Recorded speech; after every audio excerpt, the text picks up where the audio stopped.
que é um livro sobre o avivamento da igreja. Então, você que é pastor, depois pode passar lá e procurar. Abra sua Bíblia comigo, por gentileza. No primeiro livro dos Reis, capítulo 17.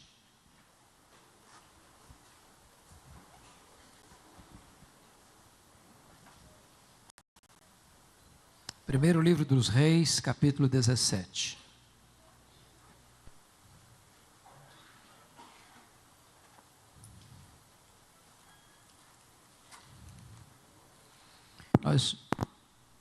Nós vamos ler dos versos 1 a 10. 1 Reis 17, de 1 a 10. Esse texto diz: Então Elias, o tesbita, dos moradores de Gileade, disse a Acabe: Tão certo como vive o Senhor, Deus de Israel, em cuja presença estou, nem orvalho nem chuva haverá nesses anos, segundo a minha palavra. Veio-lhe a palavra do Senhor dizendo: Retira-te daqui, vai para a banda de Quirite, fronteira ao Jordão, esconde-te lá, beberás a torrente, e ordenei aos corvos que ali mesmo te sustentem. Foi, pois, e fez segundo a palavra do Senhor. Retirou-se junto à torrente de Quirite, fronteira ao Jordão. Os corvos lhe traziam pela manhã pão e carne, bem como pão e carne ao anoitecer, e bebia da torrente. Mas passados dias a torrente secou, porque não chovia sobre a terra. Então lhe veio a palavra do Senhor dizendo: Dispõe-te, vai a Sarepta, que pertence a Sidom, e demora-te ali onde ordenei uma mulher viúva que te dê comida. Então ele se levantou e se foi a Sarepta. Amém. Meus amados, afirmar que nós estamos vivendo hoje uma crise aguda, agônica, endêmica e sistêmica, já não produz impacto em mais ninguém. Parece que a palavra de ordem hoje é a palavra crise, sobretudo crise de integridade, no governo, no Congresso Nacional, na Câmara dos Deputados, no Poder Executivo, Legislativo e Judiciário. A crise está presente na família e até na igreja. Porém, pensar que há mais de 2000 anos o profeta Elias estava enfrentando uma crise mais aguda do que a nossa, nos faz refletir. E eu queria então situar Elias para nós extrairmos desse texto algumas lições. Vocês se lembram que no ano 931 a.C., com a morte do rei Salomão, depois de 120 anos de monarquia em Israel, o reino foi dividido. Das 12 tribos, 10 seguiram a liderança cismática de Jeroboão I, formando o que nós chamamos de Reino do Norte, cuja capital veio a ser Samaria. Esse Reino do Norte durou apenas 209 anos, ou seja, de 931 a.C. a 722 a.C., quando a Assíria tomou este reino e levou para o cativeiro o povo, e o Reino do Norte nunca mais foi restabelecido como soberania nacional. O que é curioso é que esse Reino do Norte, que durou 209 anos, teve 19 reis, em 8 dinastias diferentes, e nenhum desses reis andou com Deus. Todos foram maus, ímpios, idólatras e perversos. O que é digno de destaque é que o rei que governa agora recebe o apelido de o pior rei de Israel, o rei Acabe. E se isso não fosse suficiente, ele casou-se com a pior mulher do mundo, Jezabel. A mulher era feiticeira, era assassina e mandona. O rei era apenas um boneco na sua mão. Foi esta mulher quem, à força de lei, impôs o culto a Baal em Israel como culto oficial e passou a perseguir e matar os profetas de Deus. Foi nesse tempo de crise política, econômica, religiosa, moral e espiritual que Deus levantou, não um partido, não uma denominação. Deus levantou um homem para fazer diferença na história da nação. E eu preciso então conhecer esse homem. Quem foi esse homem? Com seus olhos pousados no texto comigo, vejamos o verso 1. Então Elias, o tesbita, dos moradores de Gileade, disse a Acabe. Quando diz aí Elias, o tesbita, não está falando do sobrenome dele, da família dele, está falando da procedência geográfica dele. Ele vem de Tisbé, um lugarejo insignificante, incrustado lá nas fraldas das montanhas de Gileade, da Galileia, um lugar pequeno, desconhecido. Elias vem de um lugar desconhecido, de uma família desconhecida, porque ele não é profeta, ele não é discípulo de profeta, ele não vem de uma família sacerdotal, ele não vem de uma família rica, ele não tem diplomas enfeitando a sua parede, ele não tem cartas de recomendação, ele é apenas Elias o tesbita, um homem desconhecido, de uma família desconhecida, de um lugar desconhecido, mas um homem levantado por Deus. E eu aprendo aqui a primeira lição: Deus não precisa de estrelas para fazer a sua obra, Deus não precisa de figurões para fazer a sua obra. Talvez um dos maiores problemas da igreja evangélica brasileira é que nós temos figurões demais, estrelas demais, gente que se julga importante demais. E eu já tenho aprendido uma coisa: as estrelas só brilham quando o sol não está brilhando. Quando o sol está brilhando, não tem espaço para as outras estrelas brilharem. Se o sol da justiça, Jesus Cristo, estiver sendo exaltado, não tem espaço para a exaltação do homem na igreja. Talvez um dos maiores pecados da igreja evangélica brasileira hoje é que nós temos tratado alguns pastores, pregadores e cantores evangélicos como verdadeiros astros de cinema. Temos cometido o pecado da tietagem evangélica na igreja brasileira. Temos colocado líderes no pedestal, e muitas vezes esses líderes se esquecem de que eles têm os pés de barro, e eles caem, e a igreja sofre.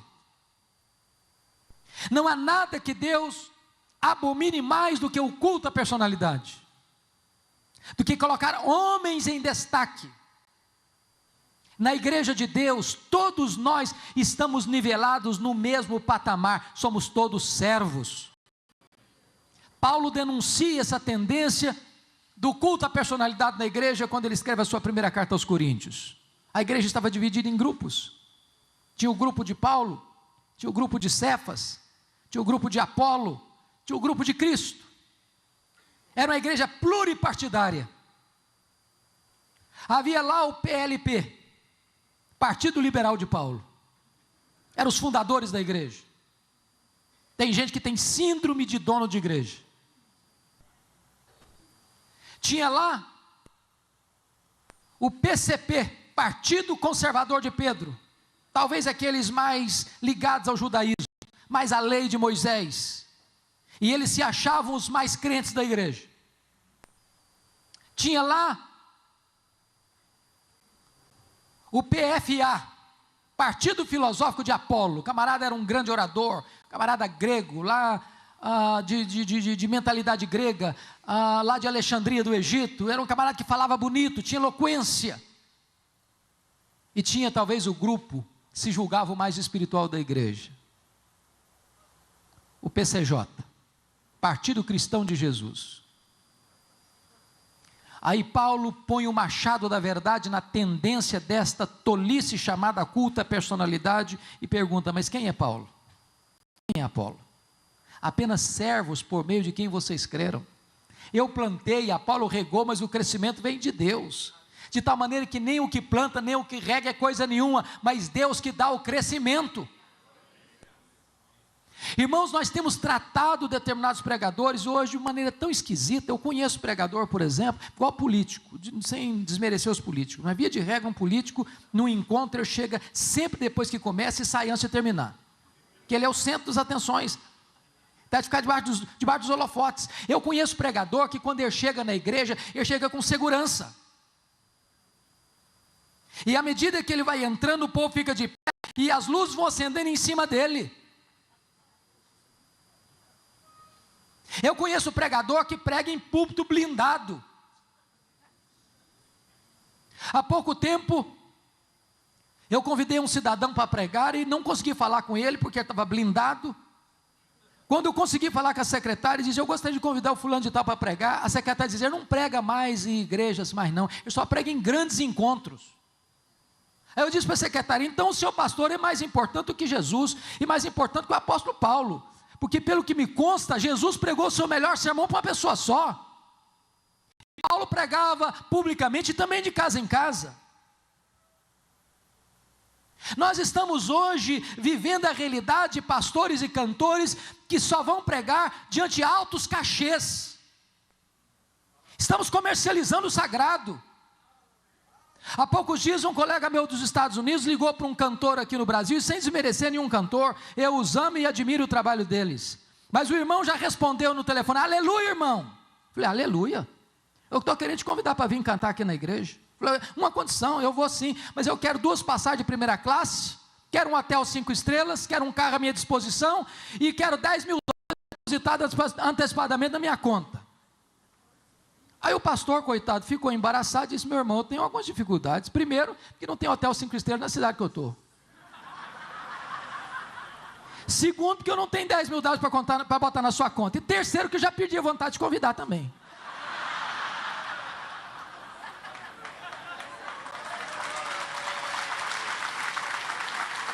Deixa eu dizer uma coisa para você. Eu não tenho nenhum problema quando você convida alguém, você dá uma oferta generosa de amor. Mas se alguém exigir oferta, desconvida. Ainda que o pedido que ele fez é menor do que o que você queria dar. Porque nós não podemos permitir que a igreja vire um mercado. Nós não podemos comercializar aquilo que é a graça de Deus. O Senhor não aceita isso. E a igreja não pode caminhar nessa direção.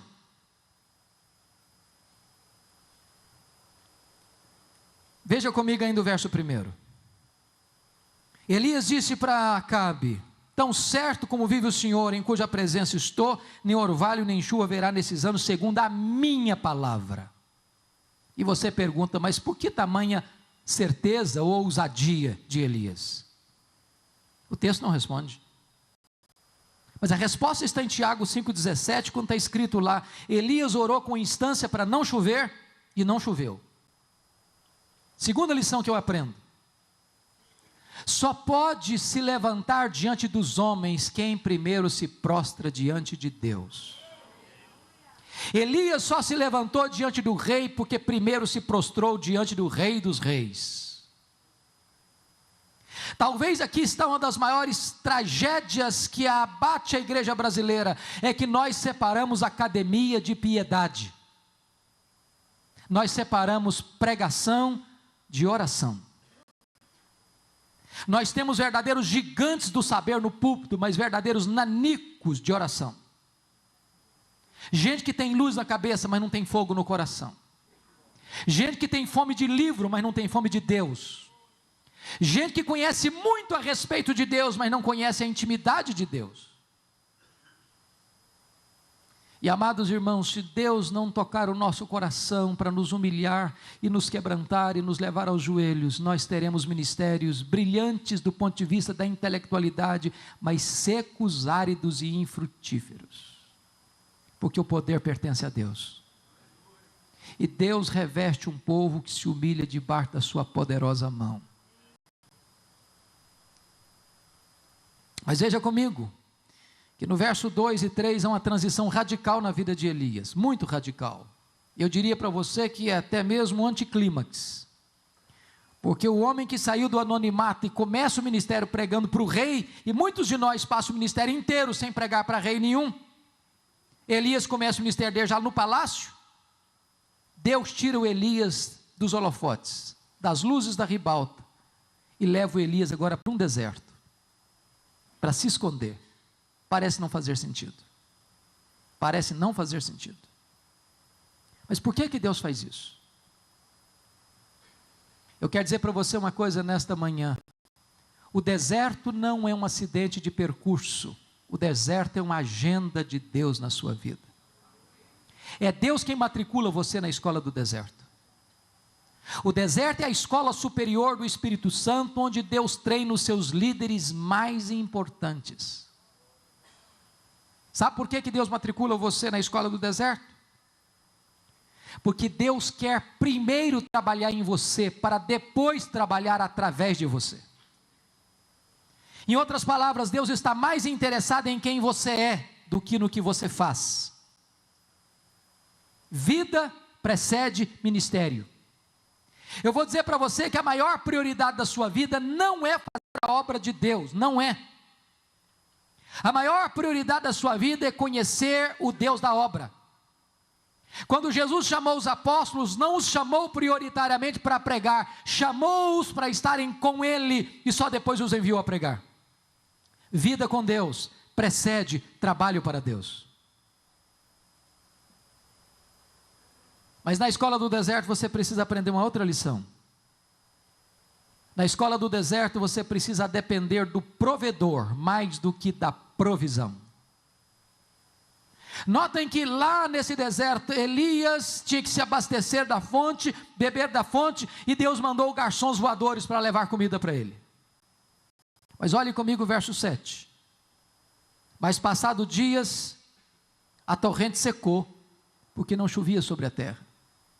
A grande pergunta é: o que você vai fazer quando você está onde Deus mandou você estar, fazendo o que Deus mandou você fazer, e de repente a fonte seca? A provisão acaba. Quando a sua provisão acaba, Deus sabe onde você está, para onde você deve ir e o que você deve fazer.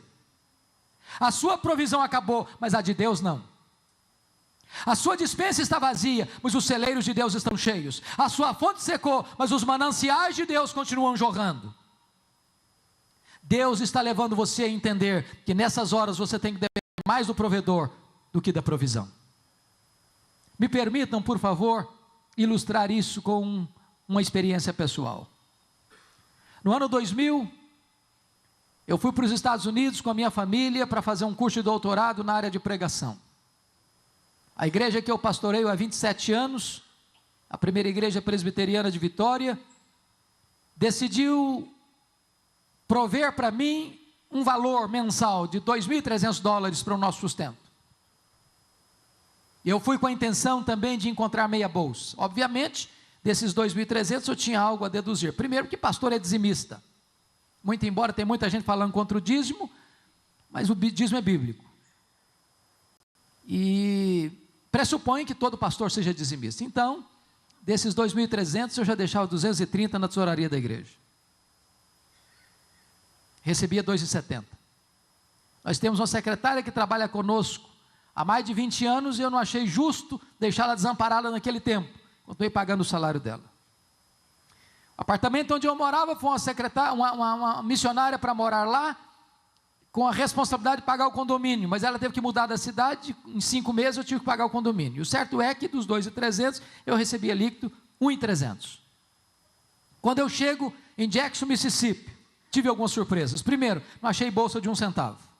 Segundo, não tinha para os nossos filhos, tive que pagar a escola para eles. Terceiro, não tinha transporte público, tive que comprar um carro. Quarto, tive que pagar a escola de inglês, pagar o seminário, pagar aluguel e todas as demais despesas naturais de uma casa, comprar livros e etc. Conclusão, nosso orçamento nunca tinha ficado e nunca ficou num valor inferior a 3.000 por mês. Eu tinha uma receita de 1.300. Eu tinha levado todas as minhas reservas pessoais, e com 5 meses o carro quebrou. $1.350 para consertar. A minha reserva tinha acabado. E eu não tinha dinheiro para tirar o carro da oficina. Não tinha transporte público. Não tinha dinheiro para comprar comida para casa, nem para pagar o seminário. E eu já vi, e tinha visto já muita gente não podendo pagar o seminário, a direção fazia uma visita de muita cortesia, dizendo: já que você não consegue se manter aqui, você tem liberdade de voltar para a sua terra. Eu disse: meu Deus, eu não gostaria de voltar envergonhado, frustrado, mas também não quero ser mais pesado à igreja. E naquele momento eu chamei minha família e disse: nós só temos uma opção. Aliás, 2 opções: ou voltamos para casa, ou pedimos um milagre de Deus. E nós nos ajoelhamos na sala, e nós dissemos: meu Deus, nós sempre pregamos que Tu és o Deus da provisão. Nós estamos precisando do Senhor. Tu és poderoso para abrir-nos uma porta. nos levantamos dos joelhos. Minutos depois o telefone tocou. E eu recebi um convite para pregar num congresso, na Pensilvânia, a 2.000 quilômetros de onde eu morava. Quando eu estou pregando meu último sermão naquele congresso, o pastor que dirigiu a liturgia disse algo inusitado. O óbvio ululante. Disse o seguinte: meus irmãos, o pastor Hernandes é estudante aqui na América, e todo estudante é duro. Não precisa nem ser profeta para falar um negócio desse. Se alguém quiser ajudá-lo, fique à vontade. Eu saí daquele congresso com $5.500 de oferta. Um pastor me procurou depois do culto e disse: eu vou lhe mandar $300 por mês, até você terminar o seu curso. Eu voltei para casa chorando. Tirei o carro da oficina, fiz compra para casa, paguei o seminário, ainda sobrou dinheiro. Na semana seguinte, um outro telefonema, um convite para pregar num outro congresso em New Hampshire, a 2.500 quilômetros de onde eu morava. Estava pregando o meu último sermão, quando um presbítero veio por trás de mim e botou dentro da minha Bíblia um bilhete assim: pastor Hernandes, eu não sei o que está acontecendo com a sua vida, mas Deus tocou o meu coração, e eu quero lhe mandar $600 por mês, até você terminar o seu curso. Me deram $2.500 de oferta. Para encurtar a conversa, eu fiz 21 viagens a convite para pregar, em 10 estados diferentes. Em cada lugar que eu ia, Deus fazia um milagre diferente. Um dia uma mulher fez uma viagem de 60 milhas, de noite, debaixo de neve, porque Deus tocaram o coração dela para onde eu estava, para botar uma oferta no meu bolso. No dia que eu vim embora, eu fui ao banco fechar a conta. Para minha surpresa, exatamente o valor das nossas economias pessoais que nós havíamos levado estava lá no banco. E Deus nos ensinou uma lição: quando a sua fonte seca, a minha fonte continua jorrando. Quando a sua despensa fica vazia, os meus celeiros estão cheios. Você tem que depender do provedor mais do que da provisão. Veja comigo, por favor, versículo 8, porque é uma outra transição na vida de Elias. Então lhe veio a palavra do Senhor dizendo: dispõe-te, vai a Sarepta, que pertence a Sidom, e demora-te ali, onde ordenei uma mulher viúva que te dê comida. Então ele se levantou e se foi a Sarepta. Sabe o que Deus está dizendo para Elias aqui? Elias, aperte os cintos, meu filho. Eu vou matricular você agora no estágio mais avançado. Você acabou o estágio do deserto? Agora eu vou jogar você na fornalha. Sarepta significa fornalha, fogo, cadinho.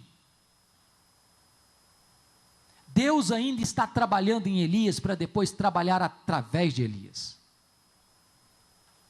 E note você que Deus manda Elias sair do esconderijo e ir para Sidom, fora de Israel. Só que conforme o capítulo 18 deste mesmo livro, versículo 10, você pode conferir aí na sua Bíblia, nesse tempo que Elias ficou escondido em Querite, Acabe o procurava, em Israel e nas nações vizinhas, para matá-lo. E para sair desse esconderijo, ele correu o risco de ser morto pela polícia de Acabe. Mas o Deus que manda é o Deus que protege. E Deus parece que tem senso de humor, porque o que Deus fala para ele não faz sentido.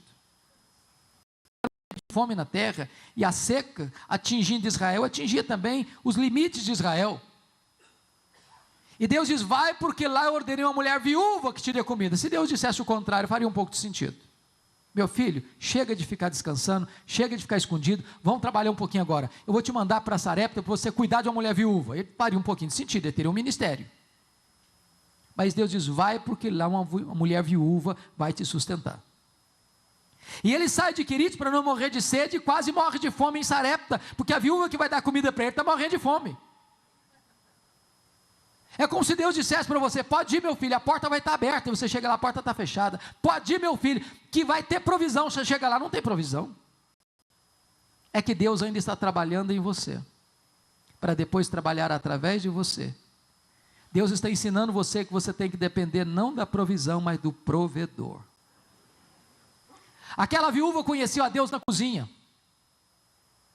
E eu fico imaginando que Deus não deve ter multiplicado um tonel de azeite, um saco de trigo para ela de uma vezada só. Eu acho que toda vez que aquela mulher ia para a cozinha, ela colocava lá a porção para fazer a refeição e olhava na vasilha, o nível do azeite era o mesmo, o nível do trigo era o mesmo, e todo dia Deus fazia um milagre naquela casa. o seu Deus ainda multiplica azeite na nossa botija e farinha na nossa panela. Ele é o Deus da provisão. Por outro lado, na mesma casa onde acontece um milagre, também acontece uma tragédia. O filho único desta viúva adoece e morre. Tem existido uma pregação por aí, amados irmãos, falsa, perigosa, dizendo o seguinte, que crente não pode ficar doente, crente não pode ter problema financeiro. Eu quero dizer para você que crente bate carro, crente fica doente, crente enfrenta a luta, crente passa por vale sombrio, crente chora a dor dos seus mortos.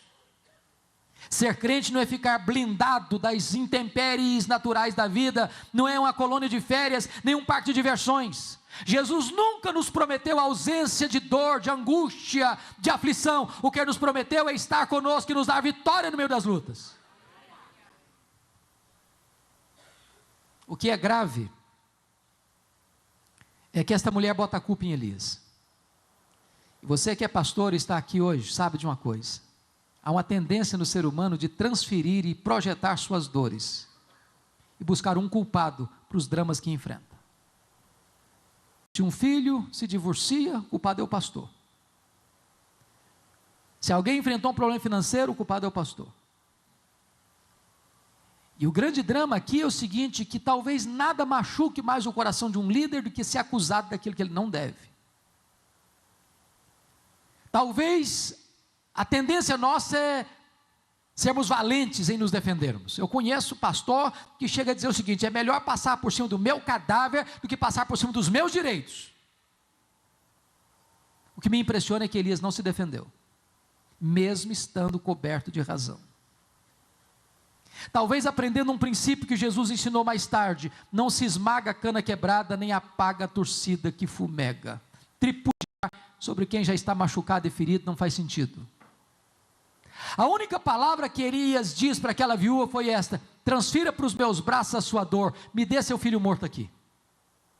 E diz a Bíblia que ele pega a criança morta, sobe para o seu quarto, e lá ele abre o bico, lá ele fala muito, lá ele fala com Deus, nos ensinando uma outra lição, se nós orássemos mais, nós brigaríamos menos, se nós orássemos mais, nós nos defenderíamos menos, se nós orássemos mais, nós veríamos mais os milagres de Deus acontecendo. Quantas reuniões de liderança, madrugada dentro, com os nervos à flor da pele, com resultados pífios. Se nós orássemos mais, teríamos reuniões mais curtas e mais eficazes. O que me impressiona é que Elias tem coragem de fazer um pedido inédito para Deus. Não tem nenhum relato de ressurreição até então. Talvez se hoje alguém fosse fazer um pedido inédito para Deus, nós o chamaríamos de inconsequente, de herético, de heterodoxo, de insano. Mas Elias tem a capacidade de pedir para Deus algo inédito, para que Deus ressuscitasse o menino, e Deus ressuscitou. Deus faz o inaudito, o extraordinário, o insólito, o incomum. Deus faz milagres. Agora pense nessa cena comigo, irmãos, dentro da realidade evangélica brasileira hoje, onde muitas pessoas fazem propaganda de si mesmos. Pense comigo se Elias fosse um desses estrelas de hoje no Brasil. Eu acho que antes de devolver o menino morto para a mãe, a primeira coisa que ele ia fazer é chamar uma coletiva da imprensa. E mostrar para todo mundo que quão grande homem ele era. Agora sim levantou-se um poderoso profeta de Deus que até os mortos ressuscitam. Eu acho que Elias ia fazer um pouco mais. Ele ia fazer um discurso de alto elogio antes de devolver o menino para a mãe. Eu acho que ele ia bater palmas para ele mesmo. Eu acho até que ele ia fazer um solo do hino Quão Grande És Tu diante do espelho. Elias não faz nada disso. Ele simplesmente diz para a mãe, mulher, o teu filho vive. Sabe o que ele está nos ensinando com isso? Se Deus está usando a sua vida e o seu ministério, amado irmão e irmã, bote a boca no pó. Porque Deus não divide a sua glória com ninguém. Não existe grande servo de Deus, não existe grande homem de Deus, existem servos servindo ao grande Deus. Só Deus é grande, só Deus merece a glória, só Deus é digno de ser adorado. Cabe a nós depositarmos nossas coroas aos seus pés. Agora deixa eu dizer uma coisa para você. Quando você honra Deus, Deus honra você. Aos que me honram, diz o Senhor, eu honrarei. Aos que me desprezam, eu desmerecerei. Olha comigo o último verso deste capítulo 17. Quando a mulher agora diz para Elias: agora eu sei que tu és homem de Deus e que a palavra de Deus na tua boca é verdade. Ah, irmãos, que coisa magnífica. Porque hoje nós estamos correndo atrás de tantas coisas, de tantos títulos, de tanto sucesso, de tanto reconhecimento. E a maior necessidade nossa é sermos conhecidos como homens de Deus, mulheres de Deus. E o que me impressiona é que essa mulher diz: a palavra de Deus na tua boca é verdade. E aí eu fico curioso e com as pernas bambas de medo, porque é possível então que a palavra de Deus não seja verdade na minha boca. Porque uma coisa é proferir a palavra de Deus, outra coisa é ser boca de Deus. Jeremias 15:19 diz assim: se tu te arrependeres, eu te farei voltar e estarás na minha presença. Se apartares o precioso do vil, serás a minha boca. Você já parou para perceber isso? Chega um pregador e diz uma verdade, nada acontece. Chega outro e diz a mesma verdade, e os corações se derretem. Por quê? Por quê? É porque um é boca de Deus, o outro não é. Você se lembra de Geazi? Quando ele correu e botou o bastão profético no rosto do menino morto, o que aconteceu com o menino? Continuou morto. Mas o problema não era o bastão, era quem carregava o bastão.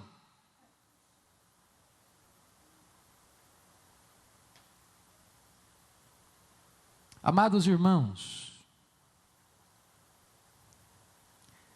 é tempo de nós pararmos para pensar que nós precisamos ser boca de Deus, precisamos ter a unção de Deus, o poder de Deus. Eu não sei quantos pastores aqui conheceram reverendo Antônio Elias, que morreu com mais de 90 anos. Para nós, pelo menos presbiterianos, foi o maior exemplo que nós tivemos de vida piedosa no nosso meio. Aquele homem, quando ele pregava, e as mensagens dele eram muito simples, mas acontecia um fenômeno. Toda vez que aquele homem pregava, o povo caía em pranto, se quebrantava. Aí um dia, ele estava pregando num congresso, e chegou uma pessoa e fez uma pergunta, esperando uma resposta teológica profunda. E perguntaram: pastor Elias, Antônio Elias, o que é unção? E ele respondeu: é muito simples, meus filhos, unção é assim, uns são, outros não.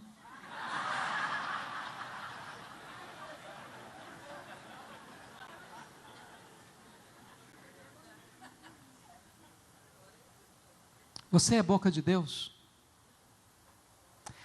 Você tem apartado o precioso do vil?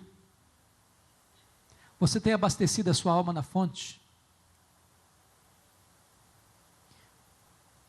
Você tem sede de Deus? Você tem sido tratado por Deus? Você tem sido matriculado na escola de Deus? O que nós mais precisamos hoje é de homens que sejam boca de Deus. Sabe o que me impressiona hoje? É que os maiores sermões da história dos pais da igreja, dos reformadores, dos puritanos, dos avivalistas, dos pregadores mais conhecidos da história, esses sermões estão hoje disponíveis em nosso vernáculo. Mas se nós pegássemos um desses sermões hoje e o pregássemos outra vez, não teria o mesmo resultado mais. Por quê? Por quê? E aí eu tenho que concordar com o metodista piedoso do século XIX, E.M. Bounds, quando ele diz o seguinte: nós estamos à procura de melhores métodos e Deus está à procura de melhores homens. Deus não unge métodos, Deus unge homens. Homens mortos tiram de si sermões mortos, e sermões mortos matam. Martinho Lutero dizia que sermão sem unção endurece o coração das pessoas. Nós dependemos do Espírito Santo. Precisamos ser boca de Deus. Eu conheço um caso até jocoso, engraçado, de um seminarista que resolveu decorar o sermão de Jonathan Edwards. Jonathan Edwards foi a mente mais brilhante do século XVIII na Nova Inglaterra. Um homem que experimentou um poderoso avivamento nos idos de 1735, 1740 em Enfield, Massachusetts, Nova Inglaterra. E quando ele pregou o seu mais conhecido sermão, Pecadores nas mãos de um Deus irado, ele jejuou e orou alguns dias antes de pregar esse sermão. E quando chegou o dia, era noite, e ele segurava o esboço numa mão, segurava a lamparina na outra mão e lia o sermão.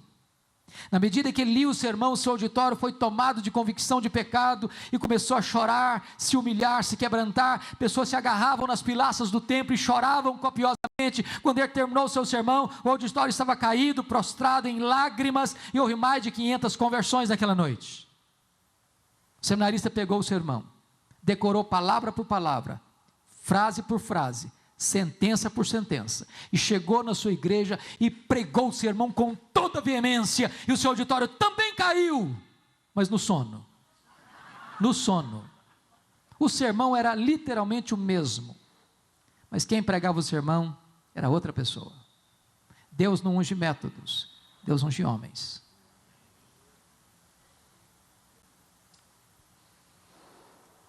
Por favor, caminhe comigo um pouco mais. Vamos ver o capítulo 18, verso 1. Muito tempo depois veio a palavra do Senhor a Elias no 3º ano, dizendo: vai, apresenta-te a Acabe, porque darei chuva sobre a terra. Partiu, pois, Elias a apresentar-se a Acabe.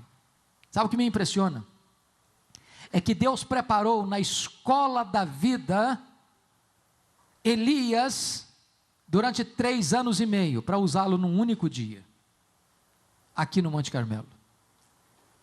Deus não tem pressa quando se trata de treinar os seus líderes.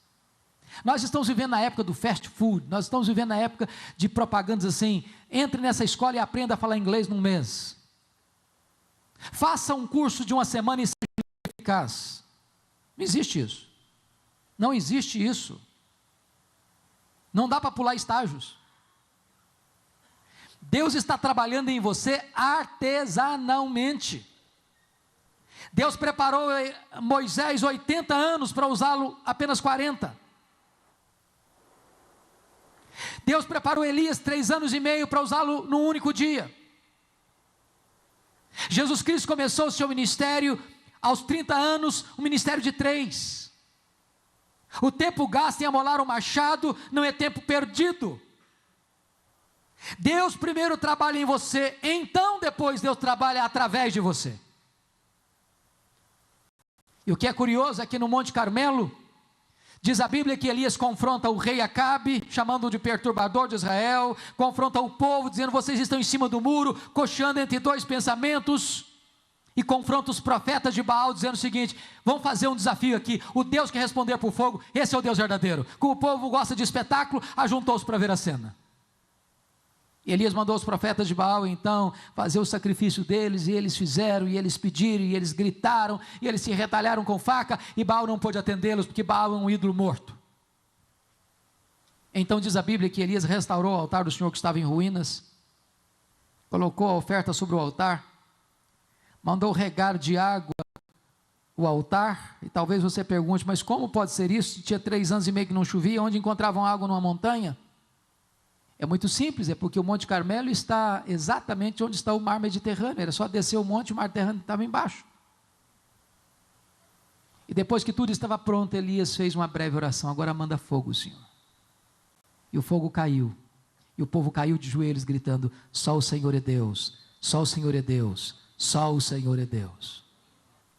Mark Lloyd Jones diz assim: por que hoje nós estamos pedindo fogo do céu e o fogo não cai? Sabem por quê? Responde Mark Lloyd Jones: é porque nós nem restauramos o altar do Senhor ainda, que está em ruínas. Primeiro você restaura o altar, Que altar? Como restaurar o altar? Diz a Bíblia que Elias pegou 12 pedras. Por que 12 pedras? Símbolo das 12 tribos que estavam brigadas, divididas. Amados irmãos, esperar avivamento, orar, querer avivamento, com a igreja ferida, mágoas, ressentimentos, brigas, invejas, ciúmes, disputas, partidos, cisões, cismas. Não faz sentido. Primeiro nós levantamos o altar de Deus que está em ruínas. Primeiro nós colocamos tudo sobre o altar. Então vamos orar e o fogo vai cair. Diz a Bíblia que depois daquela magnífica vitória, Elias elimina os profetas de Baal e sobe para o alto da montanha. E lá ele bota a cabeça entre os joelhos e clama a Deus para que as torrentes voltassem para regar a terra.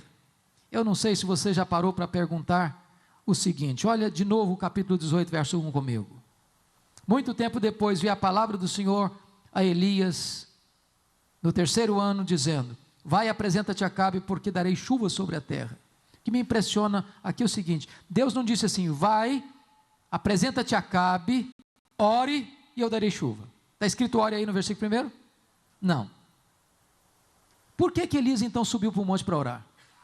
Porque a palavra de Deus é, vai, apresenta-te a Acabe e darei chuva. Não tinha no pacote da chuva oração.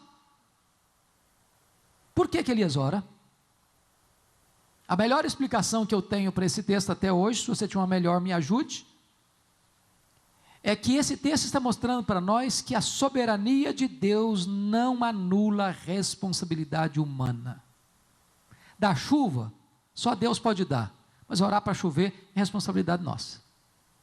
Abrir o coração do pecador, só o Espírito Santo pode abrir, mas para que o Espírito Santo abra o coração dele é responsabilidade nossa. Avivamento, só Deus pode dar, mas preparar o caminho do Senhor para que Ele se manifeste, é responsabilidade nossa. E Elias orou, insistentemente, perseverantemente, humildemente, vitoriosamente, e as torrentes de Deus desceram. E aí, eu queria que você fosse comigo rapidamente para o capítulo 19, porque o capítulo 19 é um anticlímax no ministério de Elias, uma mancha, uma mácula no ministério de Elias. E se você estivesse escrevendo a biografia de Elias, talvez você pularia o capítulo 19. Esse gigante de Deus recebe um recado de Jezabel: faça-me os deuses o que me aprover, se amanhã a estas horas você, Elias, não estiver morto, como você matou os profetas de Baal. Diz a Bíblia que Elias temeu, que Elias fugiu, que Elias pediu para morrer e entrou em depressão. Você pode entender isso? Por que está escrito na Bíblia?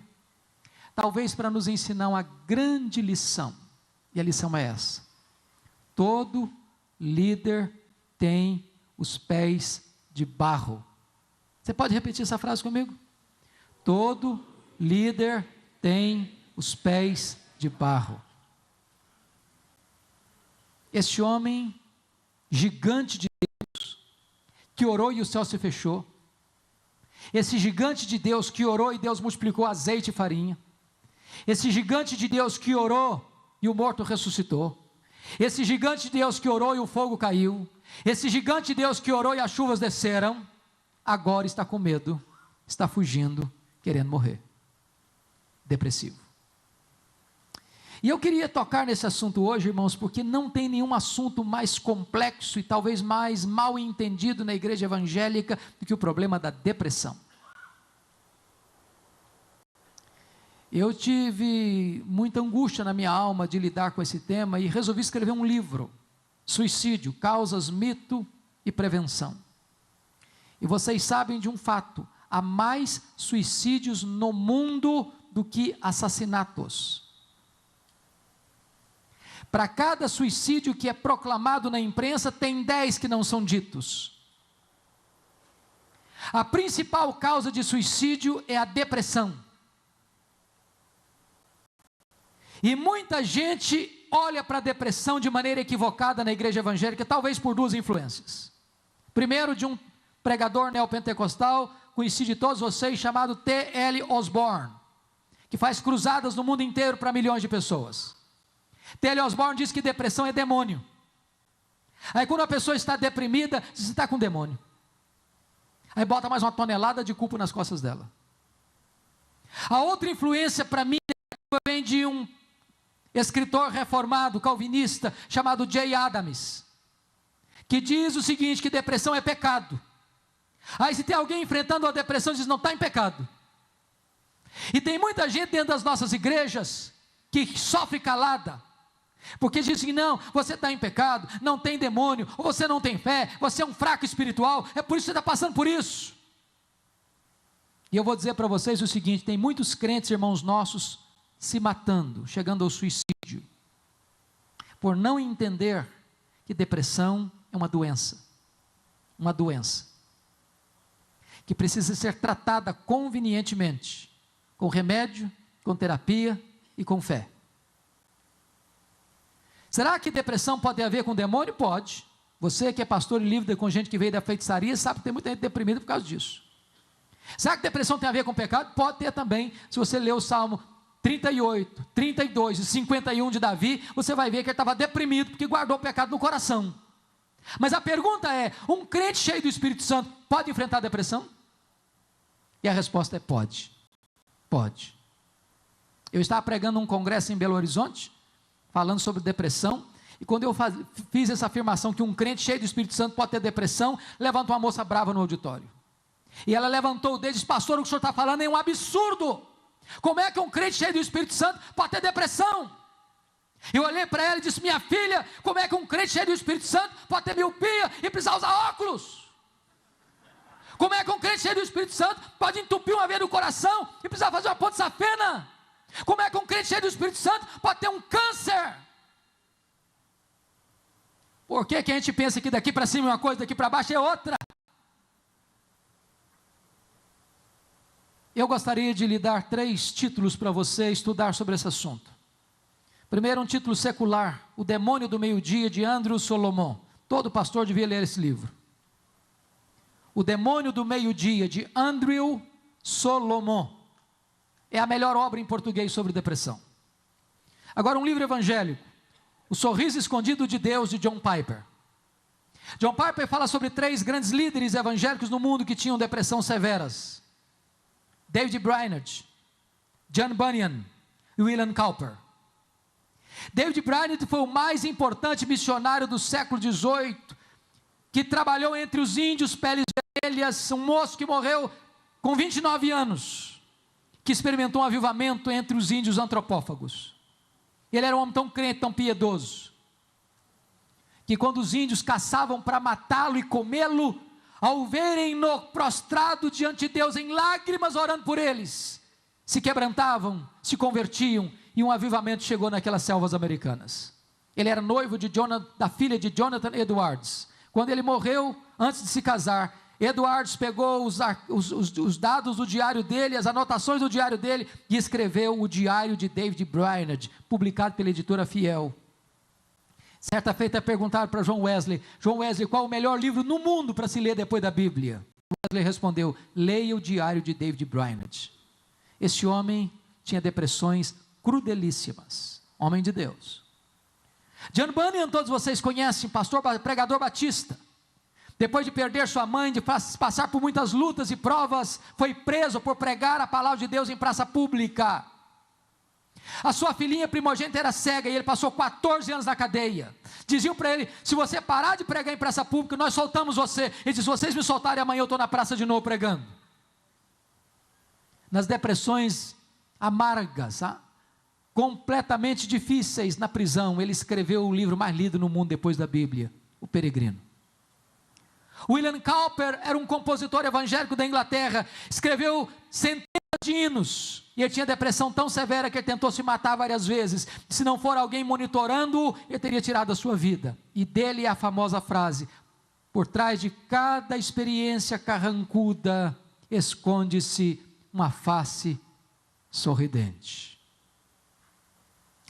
Irmãos amados, há muitos crentes nas nossas congregações, há muitos pastores, há muitos líderes lidando com depressão, e nós precisamos ajudá-los. E depressão se lida com remédio, com terapia e com fé. Elias estava deprimido. Por quê? Porque em vez de olhar para Deus, olhou para Jezabel. Segundo, porque olhou para a vida pelas lentes do retrovisor. Acabou, senhor, quer morrer, não tem mais nada para mim. Deus, não, meu filho, não acabou não, você ainda tem ministério. O melhor está pela frente. Você ainda vai ungir um profeta no seu lugar, você vai ungir um rei em Israel, ungir um rei na Síria. Aliás, você quer morrer, meu filho? Nem morrer você vai, cara, eu vou levar você para o céu sem você morrer. Por que ele está deprimido? Porque olhou para a vida com óculos escuros, disse, Senhor, só eu fiquei. Não, cara, para lá, você está fazendo uma leitura muito pessimista da realidade, tem 7.000 ainda que não se dobraram. Por que ele ficou deprimido? Porque ele entrou numa caverna. Ele não queria contato com mais ninguém, sabe disso? Quando uma pessoa depressiva diz, eu quero morrer, ela não quer morrer, ela quer viver. Só que ela não vê perspectiva, ela não vê saída, não vê uma fresta na janela. Quando ela está isolada, sozinha, ela quer ficar sozinha, mas nessa hora ela quer mais, ela precisa de gente do lado dela. É um grito de socorro. Como é que Deus cura a depressão do Elias? Primeiro, sonoterapia, bota o cara para dormir. Segundo, cardápio especial, prepara uma mesa para ir no deserto. Terceiro, manda o cara sair da caverna, vem para cá filho, desabafa, abra a caixa de ferramenta, abra o coração, conta o que está acontecendo. Depois, Deus corrige a visão dele. Não filho, o melhor está pela frente, e você tem ministério ainda. Eu vou dizer para você que talvez chegou nesse congresso pensando em desistir. Você que chegou nesse congresso desanimado com o ministério. Eu quero dizer para você, em nome de Jesus, que o melhor do seu ministério está por vir. Deus restaura o Elias, Deus cura o Elias, Deus devolve Elias para o ministério e devolve o ministério para Elias. E eu quero terminar dizendo que agora Elias está lá no Jordão, Eliseu está no encalço dele, querendo porção dobrada do espírito dele, e eles haviam passado o Jordão a pé enxuto. Um milagre de Deus aconteceu, o Jordão se abriu, e de repente uma carruagem de ouro com cavalos de fogo, com cavalos de fogo, arrebatam Elias, ele sobe para o céu num redemoinho, e a capa de Elias fica na mão do Eliseu. Eliseu está de volta para os seus discípulos, chega no Jordão, as águas transbordam pelas ribanceiras, e Eliseu tem uma pergunta na alma, e a capa de Elias nas mãos, e a pergunta era esta: onde está o Senhor Deus de Elias? Que pergunta emblemática. Onde está o Senhor Deus de Elias?